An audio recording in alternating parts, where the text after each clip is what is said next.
Et donc, je suis notamment référente du département du Gers. Donc, si vous avez des problématiques tout au long de l'année, c'est moi voilà, qui vous accompagnera pardon, avec ma collègue Marie-Pierre, que je vais laisser se présenter.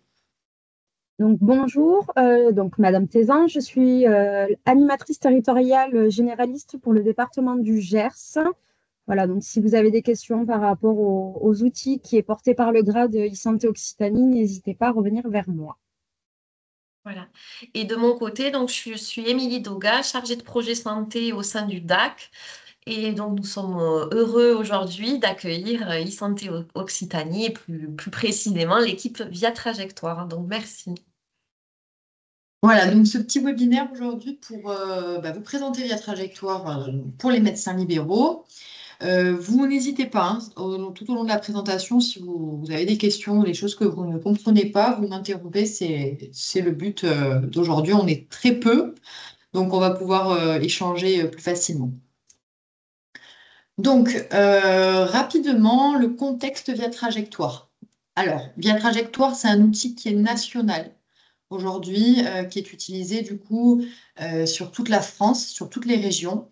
Et vous voyez qu'il y a plusieurs modules. Donc, on a le module grand âge, je vais vous les présenter en détail tout à l'heure, qui compose voilà, plus de 1 million de dossiers, donc c'est énorme, plus de 11 000 établissements pour personnes âgées, donc vraiment au niveau national, hein. On a le module sanitaire, le module handicap et le module TND. Donc, je n'ai pas de chiffres pour le module TND parce que c'est un module qui a été récemment mis en place. Donc, c'est troubles du neurodéveloppement. C'est pour les enfants, les petits-enfants, pour détecter voilà, les troubles du neurodéveloppement. Donc, aujourd'hui, on a 17 régions qui utilisent Via Trajectoire, plus de 135 000 professionnels, plus de 39 000 médecins libéraux et plus de 469 000 personnes âgées et aidants familiaux. Donc, c'est le seul outil d'orientation aujourd'hui qui est utilisé sur toute la France, donc sur toutes les régions, ce qui favorise grandement voilà, la coopération entre les différents départements. Donc, Via Trajectoire en quelques mots, donc, comme je vous disais, c'est 4 modules, sanitaire, grand âge, handicap et TND. Donc, sanitaire, c'est pour tout ce qui est orientation vers des SSR ou des HAD. Le grand âge, c'est pour tout ce qui est orientation vers des EHPAD, des résidences autonomie, des unités de soins de longue durée, des cages. Et le module handicap, c'est tout pour tout ce qui est suivi des orientations MDPH. Mais vous, bon, en tant que médecin libéraux, vous n'avez pas affaire à ce module-là. Et TND, suivi du parcours des enfants. Donc là, des fois, vous pouvez avoir affaire à des dossiers pour ces enfants-là. Donc, comme je vous disais, Via Trajectoire, c'est un outil national qui est utilisé sur toutes les régions et qui va voilà, permettre une homogénéisation des pratiques et une facilitation du coup pour les demandes hors département. Pour vous, médecins libéraux, l'accès elle est simplifié et on va le voir tout à l'heure puisque vous allez pouvoir vous connecter avec votre carte CPS. Donc, vous n'avez pas besoin d'avoir de mot de passe, de nom d'utilisateur, toutes ces choses compliquées, juste une carte CPS. Rapidement, le module grand âge, il permet, comme je vous disais tout à l'heure, de faire des demandes pour admettre une personne âgée dans un EHPAD, par exemple. Euh, Dans votre cas, dans la plupart des cas que vous allez pouvoir retrouver, c'est une famille qui voudrait que sa maman aille dans un EHPAD et a besoin du volet médical, donc que le volet médical soit complété. Et en général, c'est le médecin libéral qui complète cette partie-là, donc uniquement le volet médical. Et ça se fait directement sur Via Trajectoire pour qu'ensuite la famille puisse adresser les demandes dans différents établissements. Jusqu'à il y a très longtemps, ça se faisait sur un formulaire CERFA, comme ceci. Donc il y a la version papier. Et aujourd'hui, on a la même chose, mais c'est sur Via Trajectoire. Au lieu de remplir un papier par établissement, la famille complète le volet administratif et vous complétez le volet médical. Et après, elle n'a plus qu'à faire l'envoi des demandes dans X établissements. Et au moins, ça facilite l'envoi et ça facilite le suivi, puisque la famille peut suivre en temps réel les réponses. Voilà, donc si l'établissement accepte la demande, est-ce que l'établissement le met en liste d'attente, etc. Après, ça n'empêche pas le contact, hein, bien évidemment. Il faut toujours contacter les EHPAD s'il y a besoin. Mais voilà, vous, vraiment, en tant que médecin, ce que vous avez à faire sur ce volet-là, c'est vraiment la partie médicale à compléter. Bon, c'est ce que je vous disais, ce que je viens de vous expliquer, hein, une personne âgée en perte d'autonomie qui constitue son dossier, qui complète la partie administrative. Vous, en tant que médecin, vous complétez la partie médicale et autonomie, et ensuite, la famille peut rechercher les établissements et envoyer la demande et échanger avec les établissements s'il y a besoin. Est-ce qu'il y a des questions là pour ce module grand âge ou pas? Non, enfin, effectivement, je comprends que j'utilise pas le via trajectoire parce que on est dans une petite commune, donc on se connaît tous les cadres, les médecins hospitaliers. Donc, du coup, j'appelle directement dans le service pour admettre mes patients. Et d'autant plus que ces patients, enfin, la famille veulent que ce soit à proximité. Donc, en fait, on le traite comme à l'ancienne, directement sur place, quoi, en fait. Ah. Bah, si pour le moment ça fonctionne comme ça, c'est OK, Oui, oui. mais c'est Ouais. des fois les établissements n'acceptent plus les dossiers papier. Bon, après, si vous n'avez pas de problème à ce niveau-là. Pour l'instant, ça va. Ensuite, on a le module TND, donc ce que je vous disais, troubles du neurodéveloppement. Donc, l'objectif, c'est d'accélérer la prise en charge des enfants et donc de mettre en place un parcours coordonné de bilan et d'intervention précoce pour les enfants de 0 à 6 ans. Donc, dans Via Trajectoire, il y a ce qu'on appelle les plateformes de coordination et d'orientation. Donc, c'est celles qui sont au centre du parcours de l'enfant. Et donc, vous, en tant que médecin libéral, vous allez adresser un livret de repérage sur Via Trajectoire et la plateforme de coordination va réceptionner le dossier et pouvoir, avec la famille et les différents professionnels de santé qui gravitent autour de la prise en charge de l'enfant, mettre en place le parcours et améliorer la prise en charge de l'enfant. Voilà. Après, encore une fois, si dans le GERS, il n'y a pas de demande de ce type-là, c'est OK, mais en tout cas, c'est important de le savoir. Vous pouvez vous adresser des demandes de ce genre. Ça, je vais passer rapidement. Et enfin, le module sanitaire, donc, qui permet d'initier et de suivre des demandes pour tout ce qui est SMR, USP, Prado, HAD. Donc là, voilà, c'est uniquement sur prescription médicale. Dans le module sanitaire, les familles ou les accompagnants professionnels ne peuvent pas initier de demande sanitaire, hein. C'est vraiment sous prescription médicale. Donc, soit directement en service de cardiologie, par exemple, le médecin, le cardiologue ou l'assistante fait la demande et envoie une demande auprès d'un SMR, soit vous, en tant que médecin libéraux, vous avez aussi la possibilité de faire des demandes et de répondre, pardon, pas du tout, de faire les demandes et de suivre les réponses. Très rapidement, le service, du coup, le module sanitaire, il y a vraiment ce qu'on appelle un algorithme d'aide à l'orientation. Donc, en fonction de ce que vous allez décrire du patient, donc sa pathologie, ses besoins, son environnement, son autonomie, Via Trajectoire va proposer les établissements qui correspondent au mieux à sa prise en charge, puisque les établissements se sont décrits dans l'annuaire national de Via Trajectoire. Et en fait, ça fait une corrélation et l'algorithme de Via Trajectoire va proposer les établissements qui correspondent au mieux à la pathologie. Donc, c'est aussi l'avantage de Via Trajectoire, hein, c'est que comme il y a cet annuaire et comme les établissements sont décrits, grâce à cet annuaire, il y a vraiment cette mise en place automatique, hein, qui se fait en fonction de la pathologie du patient. Hop, Via Trajectoire vous propose l'établissement adapté. Est-ce que vous avez des questions ou c'est compréhensible ou il y a des choses? Très bien. Très bien, je continue alors. Excusez-moi, pourquoi? Oui, docteur Commence-Marie, je ne me suis pas présentée, je suis arrivée un tout petit peu en retard, désolée. pas de souci. J'avais du coup 2 questions. Oui. Pour les TND, donc du coup, il n'y a que nous qui devons faire la demande ou les parents doivent faire un dossier administratif aussi?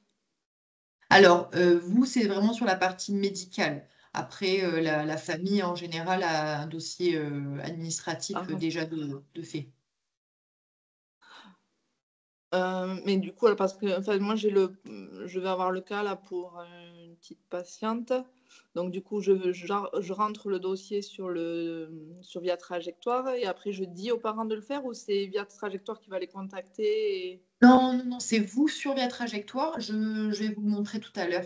Vous avez créé un dossier TND et que vous envoyez du coup directement à la plateforme de coordination. D'accord, ok. Je vais vous le montrer tout à l'heure. Je vais vous faire une petite démo. Bon, ça marche, merci. Avec plaisir. Donc, pourquoi utiliser Via Trajectoire? J'ai essayé de recenser les avantages de cet outil. J'ai mis en surbrillance pour vous, médecins libéraux, mais il y a aussi des avantages pour les établissements receveurs, puisque c'est eux qui reçoivent les demandes, et pour les usagers et les proches aidants, puisque c'est eux qui sont au cœur de cet outil aussi. Donc pour vous, c'est vraiment un gain de temps, hein, puisque bon, ça, c'est censé simplifier le processus d'orientation des patients vers les structures les plus adaptées, puisque comme je vous ai expliqué tout à l'heure, en fonction de la pathologie décrite, l'établissement qui est le plus adapté sera mis en avant. C'est également censé réduire les délais d'attente, puisqu'il y aura plus de communication qui vont permettre de réduire les délais de prise en charge, parce que vous allez communiquer entre professionnels.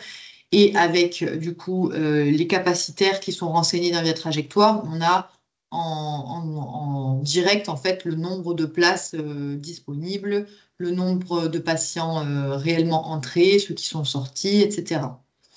Le suivi médical est amélioré puisque tout est tracé dans Via Trajectoire et donc pour les divers professionnels, au moins ils ont tout l'historique du dossier médical et des différents parcours qui est retracé sur Via Trajectoire. Le partage d'informations, puisque vous avez accès en temps réel aux informations médicales les plus pertinentes, ce qui va améliorer la collaboration et la continuité des soins. C'est censé aussi également réduire la charge administrative, puisque les demandes de prise en charge et l'information administrative vont être envoyées directement depuis la plateforme. Les données sont sécurisées et vous avez une meilleure visibilité sur l'offre de soins. Du coup, ça va vous permettre, comme je vous disais tout à l'heure, de connaître les établissements disponibles, les capacités d'accueil, etc. Quand vous faites la demande sur Via Trajectoire, les établissements receveurs le reçoivent sur leur tableau de bord Via Trajectoire et ils ont un seul tableau de bord avec toutes les demandes de tous les professionnels et de tous les usagers et bénéficiaires qui ont fait les demandes. Et pour les usagers et les proches aidants, si vous avez le cas voilà, de famille ou de patients, de petits enfants qui ont besoin d'un accompagnement, pour les usagers, c'est beaucoup plus simple hein, puisqu'ils ont un seul outil, ils remplissent une seule fois la demande et ils la font, enfin ils envoient la demande unique dans différentes structures et puis ils peuvent suivre l'état d'avancement de leur demande en temps réel.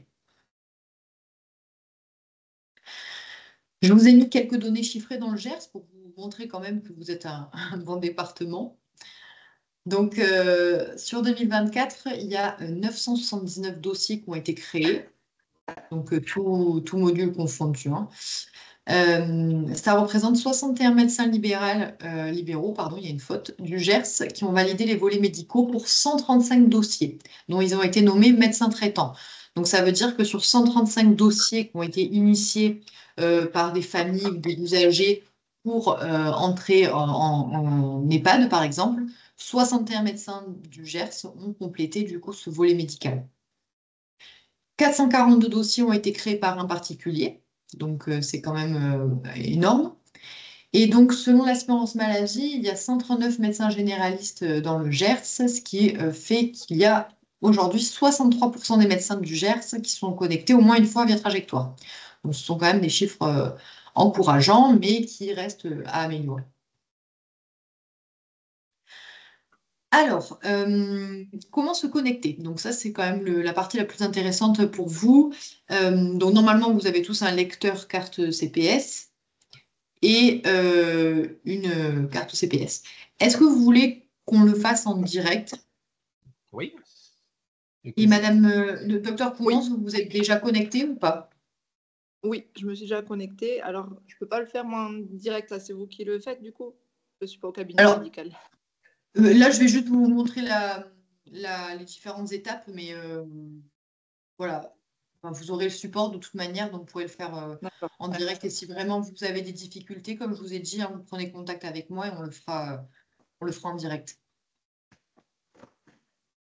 Mais du coup, vous, docteur, si vous voulez le faire en même temps, vous pouvez. Ah oui, on va essayer. Hop. Alors, du coup, vous allez taper viatrajectoire.fr sur votre ordinateur. Ah, d'accord.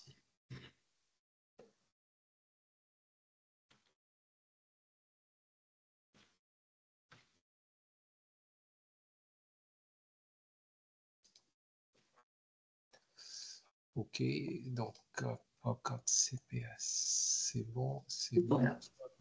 Là, vous faites s'identifier par carte CPS. Ça y est, vous avez cliqué Ça y dessus. est. Parfait. Et donc là, vous allez sélectionner le certificat et valider OK. Comme sur ma page, je ne sais pas si Ok. c'est OK. Là, Et j'ai ensuite, vu. Ouais. et ensuite, il y a le code porteur à renseigner et à valider. Ok. Validé. Hop. Ça fonctionne de votre côté? C'est parfait. Parfait. Ah oui, j'ai mes patients dessus là. Ah d'accord, vous êtes Ouais, déjà j'ai 5 rentré. patients. Parfait. Ouais. Parfait. Eh bien, très bien. Je vais départager mon écran et je vais me mettre sur... enfin, je vais repartager. Je vais me mettre sur la plateforme de formation, comme vous. Comme ça, on va le faire en direct. Alors, moi, c'est un faux... Enfin, Voilà, c'est ce que j'ai. voilà, c'est ce que vous avez. C'est Ouais. faux, hein, c'est le Bien sûr, médecin fictif, qui ne pratique plus. Voilà. Donc là, vous, en tant que médecin libéraux, vous avez, Madame le docteur Coumans et également, hein, vous avez cette page-là avec donc vos dossiers en cours, normalement, c'est ce que Mhm. vous avez, docteur. Et ici, on vous demande le statut et le dossier. Le petit S vert, c'est que c'est un dossier sanitaire. Et D'accord. GA, c'est grand âge. Vous avez des dossiers pareils, ça vous fait J'ai le... 5 sanitaires. Parfait. Il y a aussi, bon là j'en ai pas, mais TND du coup, c'est en bleu, si vous les avez fait. Alors, soit vous recevez des demandes comme celle-ci, où on attend une réponse de votre part. À chaque fois que vous êtes nommé médecin traitant, vous recevez un mail de la part de Via Trajectoire en vous disant bonjour, vous avez été nommé médecin traitant sur le dossier numéro patati patata, veuillez l'accepter ou le refuser. Parce que vous, docteur, vous êtes médecin traitant de plusieurs patients. Si une famille fait un Via Trajectoire, fait un dossier et vous nomme médecin traitant, vous allez le recevoir sur cette plateforme-là. Et vous allez pouvoir compléter ce que je vous disais tout à l'heure, la partie médicale. Uniquement, vous n'avez que cette partie-là à compléter pour le grand âge. Et pour le sanitaire également. OK? Donc ça, ce sont tous les dossiers en cours que vous avez reçus. S'il y a des actions attendues de votre part. Là, vous avez tous les dossiers. Oh, ça, c'est déconnecté. C'est pas ça. Hop, excusez-moi.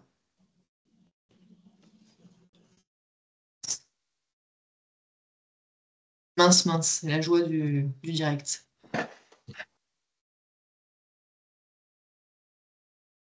Hop, le code OTP, c'est bon. Donc, je vous disais, là, vous avez vos dossiers en cours et là, vous avez les dossiers annulés ou hors patientèle, du coup, que vous avez refusés. Et là, les dossiers archivés. Si vous voulez créer un dossier, par exemple, donc TND pour Dr Coumans, ou alors tout simplement créer un dossier grand âge, vous allez donc créer un dossier. Donc, soit un dossier d'hébergement pour personnes âgées, soit un dossier pour un SMR, un HAD, soins palliatifs, soit plateforme TND. Donc, pour personnes âgées, vous cliquez et là, vous allez compléter tout ce qui est administration, etc., administratif, etc. Mais en général, comme je vous disais, c'est la famille qui complète cette partie-là. Vous, pour le grand âge, c'est que la partie médicale que vous avez à compléter. Donc, par exemple, là, vous recevez un dossier grand âge, vous acceptez d'être le docteur euh, traitant, le médecin traitant, et vous avez que le volet médical à compléter et le volet autonomie. Donc, qu'est-ce que le volet médical? Vous voyez, il y a quelques champs obligatoires, mais il n'y en a pas énormément. Voilà, contexte de la demande. Est-ce que c'est parce que c'est pour le soutien à domicile, sortie d'hospitalisation? Vous êtes, enfin, plus on remplit d'informations, plus c'est mieux hein, pour la prise en charge, mais tous les volets ne sont pas obligatoires, donc il y a quand même très peu de données obligatoires, donc vous pouvez voilà, valider le volet médical et ensuite le volet autonomie avec l'agir, la grille agir. Donc pareil, là vous complétez peut-être,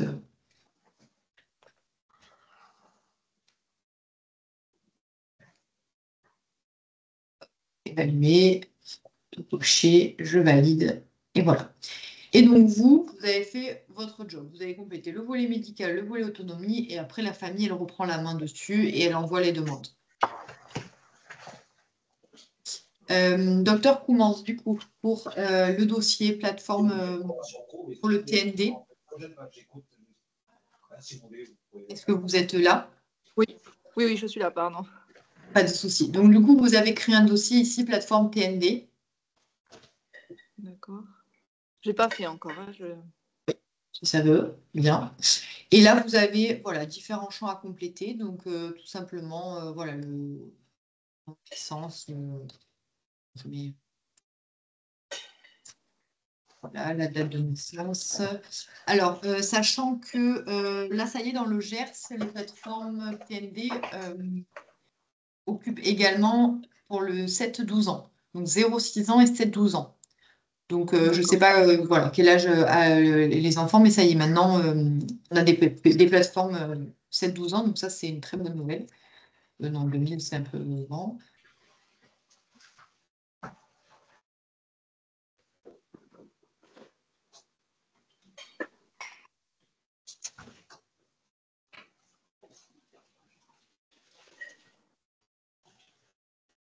C'est à l'ouest. Non? Bah, à 2010, oui. Le temps passe trop vite. Voilà, 2015. Donc, vous renseignez nom, prénom, date de naissance, vous créez le dossier. Et là, vous avez le volet de repérage. Donc, c'est le volet qui va permettre de décrire. Excusez-moi, docteur, est-ce que vous pouvez. Je vous désactive votre micro le temps que vous ne parlez pas parce qu'on entend beaucoup de. Voilà. Donc, docteur Koumans, comme je vous disais, vous avez le volet repérage à compléter.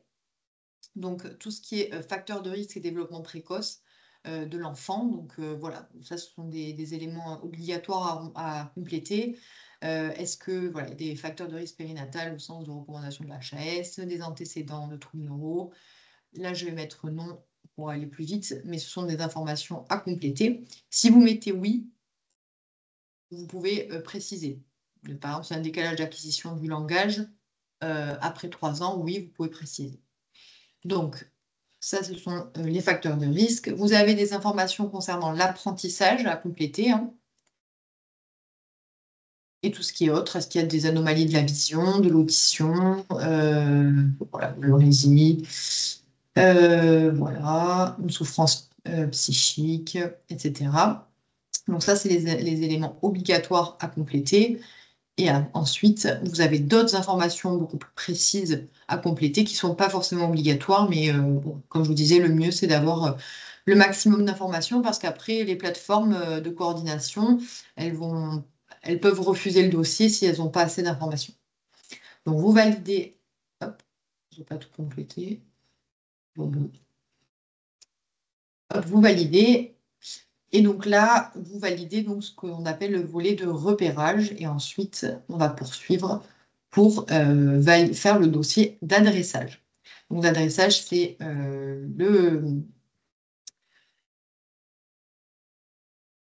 voilà, le contact, le code postal, Est-ce qu'il y a un représentant légal? Donc oui. Un moment.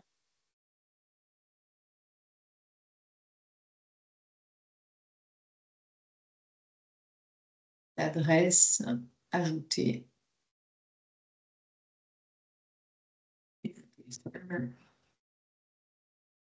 J'ajoute.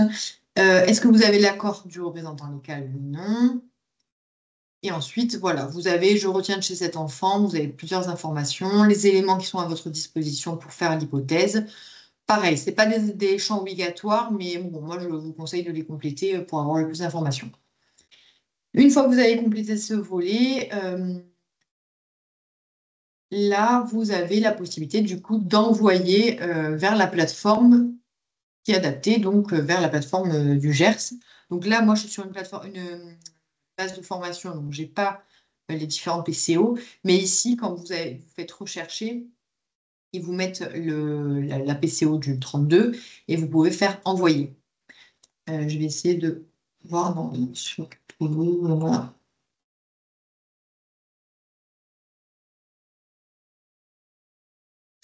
Bon, je pense qu'on n'a pas de plateforme sur notre base de formation.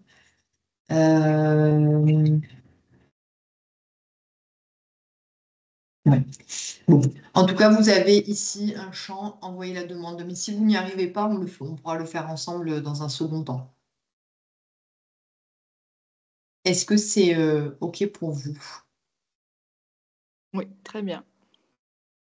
Voilà, Et donc, après, on a un retour de ce qui est proposé aux patients oui, après, vous avez le suivi du coup sur l'historique des actions. Voilà, là, vous avez vous, ce que vous avez fait et là, les réponses des unités receveuses. Et de toute manière, dès que la PCO soit propose une admission, soit dit que oui ou non, l'enfant est éligible à la prise en charge, vous recevez, vous, une notification. D'accord. Des fois, il se peut que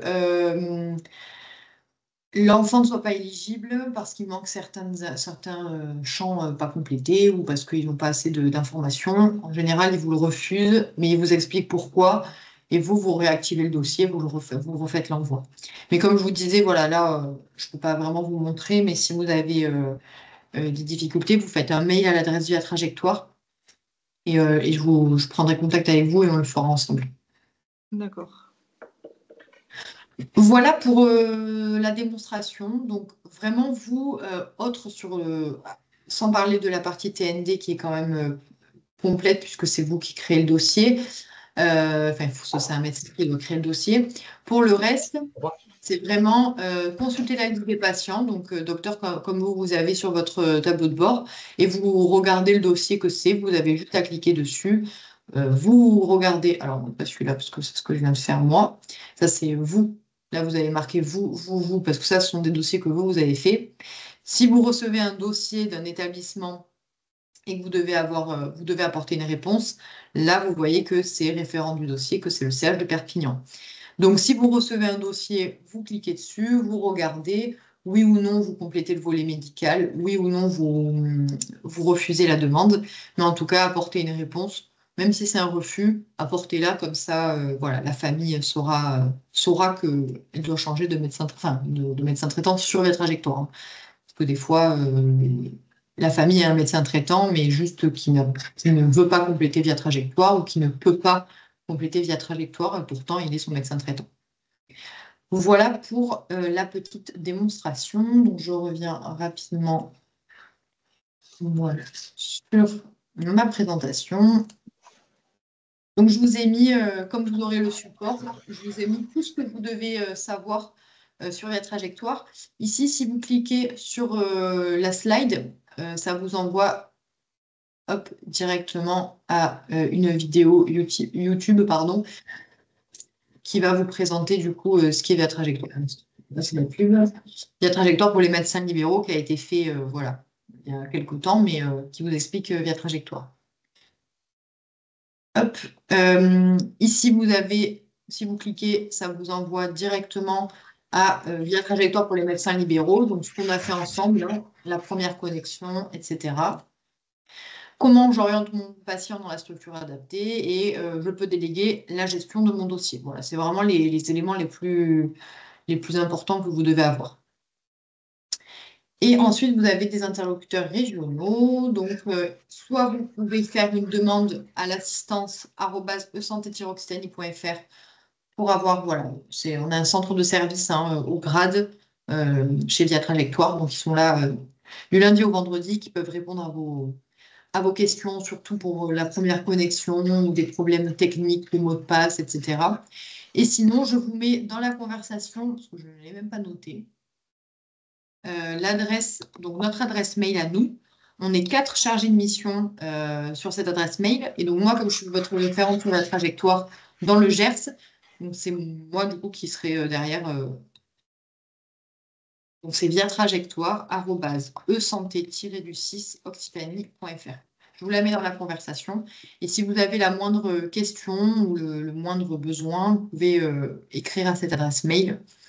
Et je vous recontacterai pour vous accompagner. Et Marie-Pierre, qui est sur le territoire, des fois, voilà, il se peut qu'elle se déplace et qu'elle vienne vous aider en direct, voilà, s'il y a besoin pour un dossier ou première connexion ou pour autre chose. Voilà. Oui, je vais vous mettre mon adresse également dans la conversation. Voilà, si vous avez besoin aussi d'une présentation du grade, savoir qui on est, quel outil on porte, n'hésitez pas à me contacter également. Voilà. Ok. Et Voilà, de j'espère que la notre... présentation. Oui, pardon.